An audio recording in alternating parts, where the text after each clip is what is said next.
provision in the current bill that was tabled today to take into consideration privacy right, the right of individual, but it is a good tool to improve the safety of our country, and we intend to move forward. Tonight's top story, beefing up powers for Canada's spies. Public Safety Minister Stephen Blaney has tabled a new bill to expand the powers of Canada's spy agency, CSIS. Bill C-44 was expected to be introduced last week before the terrorist attack on Ottawa. The bill would allow CSIS to obtain information on Canadians fighting with terrorist groups through the Five Eyes spy network, let CSIS more easily track Canadians engaging in terrorist activities abroad, assist Five Eyes countries in tracking its nationals and working with terrorist groups in Canada, and give CSIS informants the same anonymity accorded to police sources. Toronto Sun columnist Anthony Furey joins us now from Toronto. And Anthony, there's still a lot to go through in this bill. There's a lot to make sure that it doesn't impede on civil liberties too much, but I actually don't have trouble with a spy agency looking into people who are joining terrorist activities. Currently, CSIS isn't supposed to spy on Canadians at all. End of story. Right, Brian, and I was happy to see that the bill did not change after last Wednesday's attack, because that's when you worry about us creating legislation in knee-jerk ways. No, this has been planned for a while, for the months-long, in some sense years-long, cognizance we've had of dozens of people going abroad, and we're not too sure what's going on.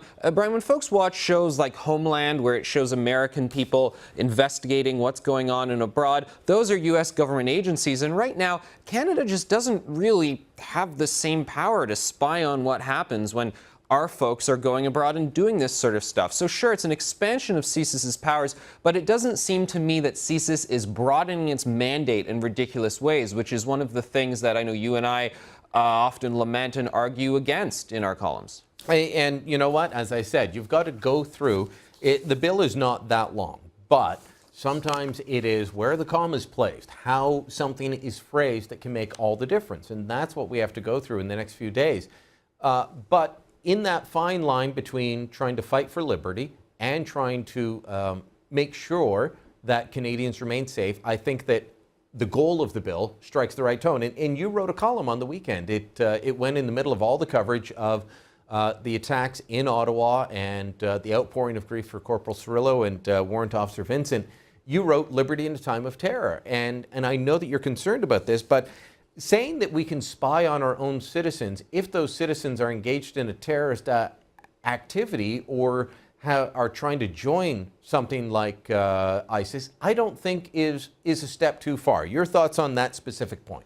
Well, there has to be reasonable clauses, and if they're not particularly reasonable, if they're extraordinary measures in a time of terror, which these ones are not, you want a sunset clause and you want strong adversarial review. But like I said, this just makes us able to go and look into people doing things abroad. What I did also argue in the column, though, is I'd like us to make more use of the laws that we currently have.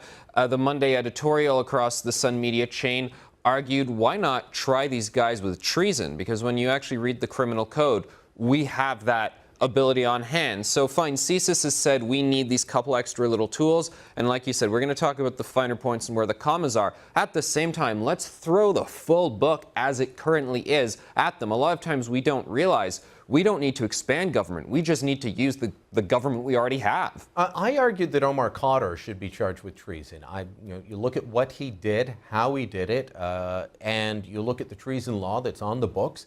It was a clear-cut case to me, but no one has been charged with treason in a long time, not even those plotting to blow things up in this country. Why do you think that prosecutors, politicians, police are so afraid of using that existing law? I think for the simple reason that you laid out, that it hasn't been done for decades. We go, treason, isn't that something involving pirates, and it's from the 19th century and all these adventure novels? Because we didn't have the need for it for decades, but we do now. The climate has changed, and international terrorism, lone actors who are part of terrorist sympathizer cells, they are very much real now, and these are treasonous actions. With Omar Khadr, I've always argued that he should have been brought into the legal nexus as soon as possible, so due process could have started, so he couldn't have become a folk hero with some of his sympathizers, and then we could have done things such as you point out, like try him with treason. Get him in the legal system ASAP and throw the book at them, following all the lines of the law. Yeah, well, as I like to point out to people, Omar Khadr's case took so long because they used the legal system, delayed his own trial for a long time, and he's still a folk hero. Anthony, we'll have to leave it there and chat again soon.